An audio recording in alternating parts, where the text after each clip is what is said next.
Turn out है, तो किसी भी पोलिंग स्टेशन पर 400 से ज़्यादा वोट नहीं पड़े, औसतन 200 से भी कम पड़े हैं। तो ये गिनती जो है ये बासानी 2 घंटे में ख़त्म हो जानी चाहिए थी। चले अफ्तार का 1 घंटा और दे देते हैं। इलेक्शन कमीशन की हिदायत हैं कि जैसे ही आप काउंटिंग कर लेते हैं, व्हाट्सएप के ज़रिए रिटर्निंग अफसर को प्रिजाइडिंग अफसर ने रिज़ल्ट भेजना होता है।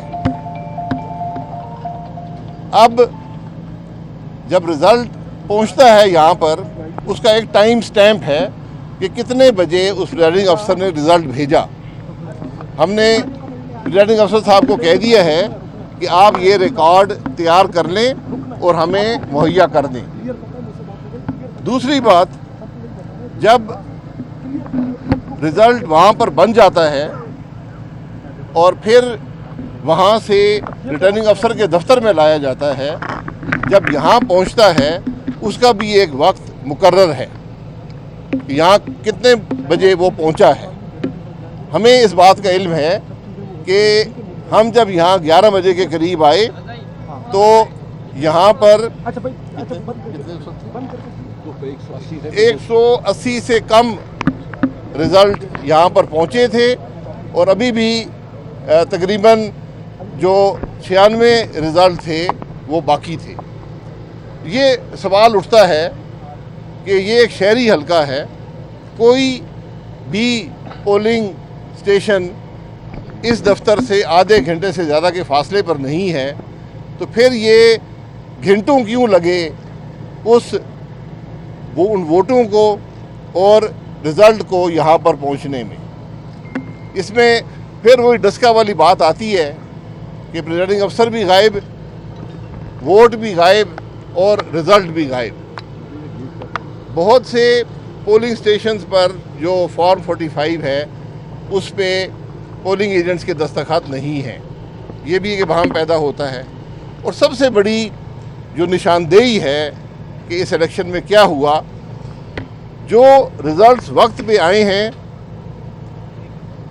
यानी जो पहले 3 घंटे के अंदर जिनके व्हाट्सएप आए हैं और जो 9 बजे तक यहाँ पर पहुँच गया जिनका रिकॉर्ड, उसके अंदर जो तकरीबन 150 के करीब पोलिंग स्टेशन थे, उसके अंदर एक वाज़े बरतरी पाकिस्तान मुस्लिम लीग नून की है।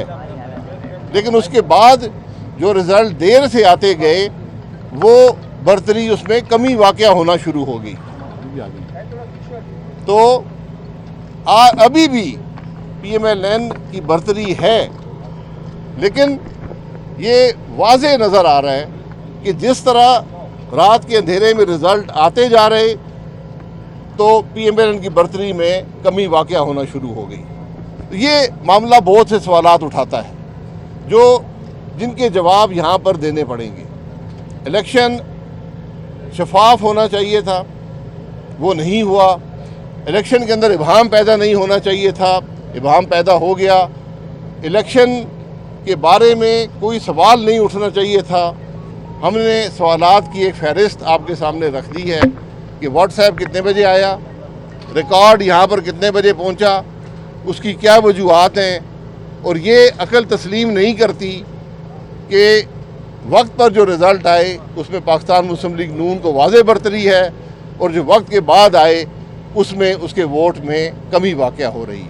ये इस इलेक्शन के हक़ाइक़ हैं और बदनसीबी है कि एक दफ़ा फिर एक बाई इलेक्शन मुतनाज़ा बन चुका है और ये पाकिस्तान में जमहूरियत के लिए, पाकिस्तान में पार्लिमान के लिए, पाकिस्तान की सियासत के लिए एक नेक शगुन नहीं है। बहुत शुक्रिया।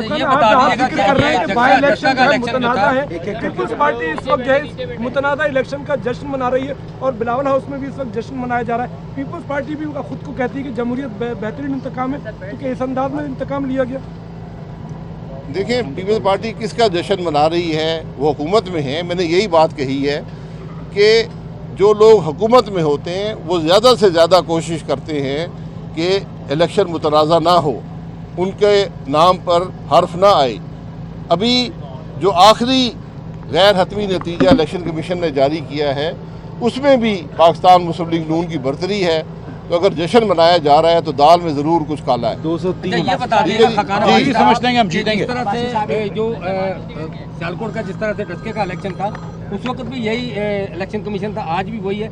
तो किस तरह से फिर आप क्या दोबारा अगर मुस्लिम लीग नून को जहाँ हराया जाता तो क्या दोबारा इलेक्शन का कहेंगे आप? देखिए, इलेक्शन कमीशन वही है। मैंने सवालात आपके सामने रख दिए हैं कि ये शहर है, यहाँ से 9.5 घंटे लगने हैं आपको इलेक्शन के रिज़ल्ट बनाने में। यहाँ पे 6-7 घंटे लगते हैं पोलिंग स्टेशन से यहाँ पर पहुँचने में। और क्या प्रिजाइडिंग अफसर ने व्हाट्सएप पे जो रिज़ल्ट भेजा वो कितने बजे भेजा, ये रिकॉर्ड का हिस्सा है। अब्बासी साहब जी, आखिरी सवाल जी। अब्बासी साहब, मेरा नाम शाहिद जदुई है, मैं ब्यूरो चीफ हूँ बोल टीवी का। बोल टीवी से जी। बोल टीवी का जब इलेक्शन का टाइम खत्म हुआ 5 बजे, तो मैं एक पोलिंग स्टेशन में था, पोलिंग स्टेशन नंबर 18, उसमें मैं मौजूद था मेल। उसमें मैं गिनती में भी शरीक था। 15 मिनट लगे, सिर्फ 15 मिनट। और सबसे पहले मैंने वहाँ उस पोलिंग स्टेशन का नतीजा जो है ब्रेक किया, सिर्फ 15 मिनट। जी, मैं भी यही कह रहा हूँ जी। ठीक है ना। और ये जो इलेक्शन रिजल्ट रोका जा रहा है, मैं आपसे इत्तफाक करता हूँ कि इसके बारे में जो आपके सवालात हैं वो जायज़ हैं। अभी जो आप अंदर गए थे 180 पोलिंग स्टेशन का जो आपको कह रहे हैं कि रिजल्ट आ चुका है, वो क्या है? वो 203 का गैर हतमी नतीजा उन्होंने दे दिया है। उसके अंदर तकरीबन 500 वोट की बरतरी, 500 की 400 की बरतरी पाकिस्तान मुस्लिम लीग नून की है। लेकिन ये बरतरी 4000 तक थी जब जो रिज़ल्ट टाइम पे आए हैं, वहाँ बरतरी 4000 से ज़्यादा की थी। ये जैसे ही रात के अंधेरे में रिज़ल्ट आना शुरू हुए हैं तो बरतरी घटती जा रही है। ये इबाहम है। बहुत शुक्रिया। अभी मेरे भाई, अभी रिजल्ट तो आने देना। मैं तो मामलात आपके सामने रखे। नून लीग को शिकस्त नहीं होती, या शिकस्त जमहूरियत को होती है। ये जो इबाम है, इबाम नहीं होना चाहिए था। हम अभी रिजल्ट आने दें, जो भी आता है। मैंने इबाम आपके सामने रख दिया है। जो भी हमारे पास कानूनी जवाज़ है हम उसको इस्तेमाल करेंगे। आज ये कौन सा सिस्टम बैठा हुआ है? ये हक हर उम्मीदवार का है। 29 उम्मीदवार है इस हल्के के अंदर, जिसमें वफाकी हुकूमत भी शामिल है, MKM भी शामिल है। ये हक उनके पास भी है। अब्बासी साहब, एक सवाल ले लीजिए। आज तो RTS सिस्टम नहीं था, तो कौन सा सिस्टम बैठा है? और जिसके पास भी फॉर्म गए, ये मुस्तफ़ा कमाल साहब कह रहे हैं, जो 45 फॉर्म गया है उस पर वो जीते में, जो मंदो खेल साहब के पास आए उस पर वो जीते में, और जो फॉर्म आपके पास आए उस पर आप जीते में। तो ये क्या अलग अलग फॉर्म 45 अलग अलग तकसीम हुआ है, जिसको देख देख के बना दिया कि तुम भी जीत गए? जी, मैं यही कह रहा हूँ ना कि वो देखना पड़ेगा कि हुआ क्या है। इबाम तो बहुत सा पैदा हो गया ना। और बात वक्त की है कि क्या 9.5 घंटे के बाद भी हम कराची में होने वाले इलेक्शन का रिजल्ट नहीं दे सकते? हर पार्टी अपना